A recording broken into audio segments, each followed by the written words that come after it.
Hi everyone, this is Sparky Saa. Thank you so much for subscribing my channel. Do you love popcorn but you are not in the right place at the right time?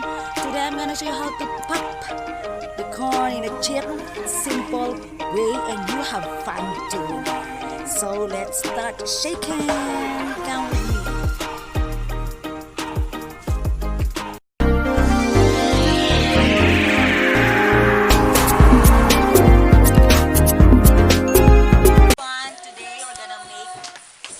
Popcorn mountain style or bundok style. Make it sure the pot is clean. See, we're cooking the popcorn using charcoal here in the mountain.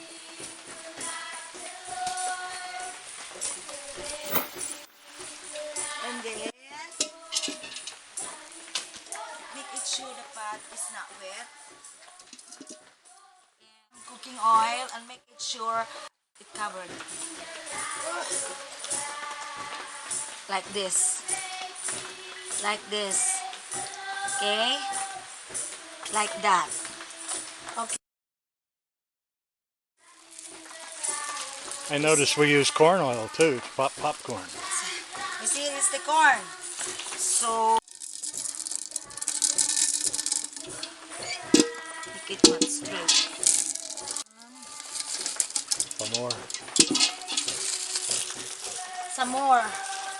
Some more,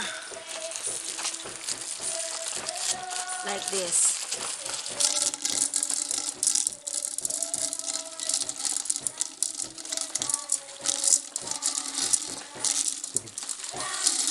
Okay. Now you can we use charcoal, we use wood, we can use the gas stove if you have one. Yeah. Now, make it sure you have your pot holder. This is too hot.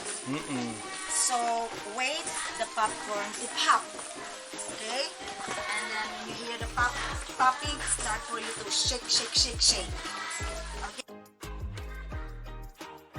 Okay? A few moments later. Ooh. Here it is.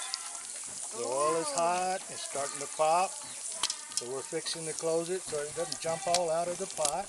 Oh, see there, jumping? Yeah. Uh-oh. Come on. For more.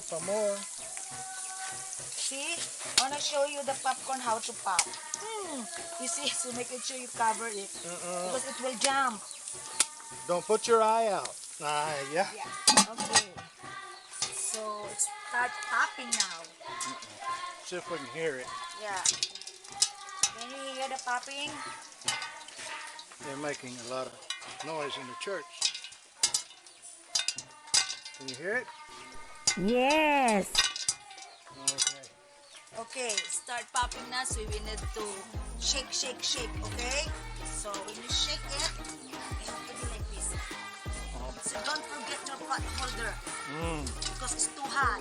And then put it down, put it back. Right. You have to Okay. together your butt, with your butt. Shake and put it down. I can hear it. You can hear it. See? Oh. To pop the popcorn, okay?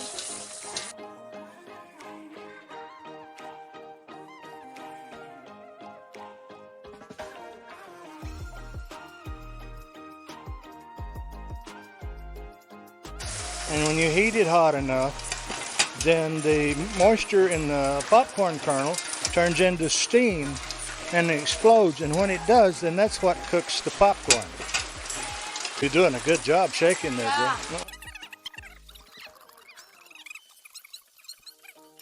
Look at it. Oh, look, open it. Pump it down. Oh, look at that. All right. We need to take it off now. Now, remove Yeah. it into a basin or some finished product of the popcorn. Wow. Yum. So, put into the basin, the aluminum basin. Don't put into the plastic because it's too hot, the popcorn.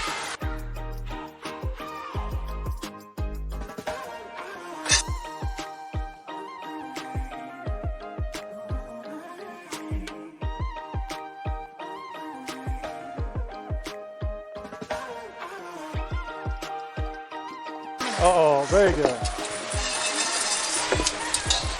Uh-oh, raining harder. Pot also for reheating the margarine. Margarine. We are in the mountain, so we use margarine instead of butter. Okay? We don't have any cows to milk here.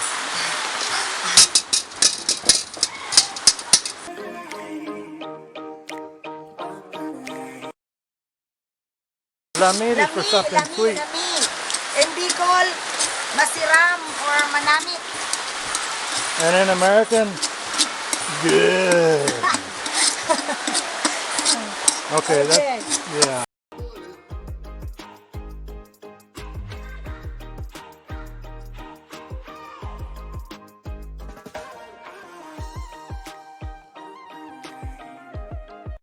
The salt.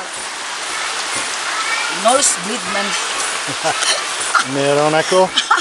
Nosebleed ba ito sa kausap ko ito? Ay, grabe. Grabe. Okay. Now, next, you have to spread also the margarine that we melted. It's just like that. Okay? And then, Man, that looks yummy. Look at yeah. that. Okay, I'm gonna taste it. Oh. Yummy. Now, if you like cheese popcorn, you take about a half a cup to a third a cup, depending on how much cheese you like, the powder, and you take and you mix it just like this, and you can have cheese popcorn too. We do that for the youth here. I like regular butter myself, but you can even get pickle flavor. You can get barbecue flavor. Now I'm inside the house, so I'm gonna put this one in the bowl to serve for the kids. I'm pretty sure they would love it because it's hard. It's seldom for them to eat the popcorn.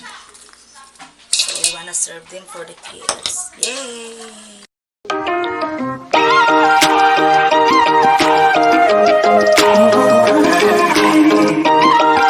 Where's the popcorn? The popcorn, Manoy!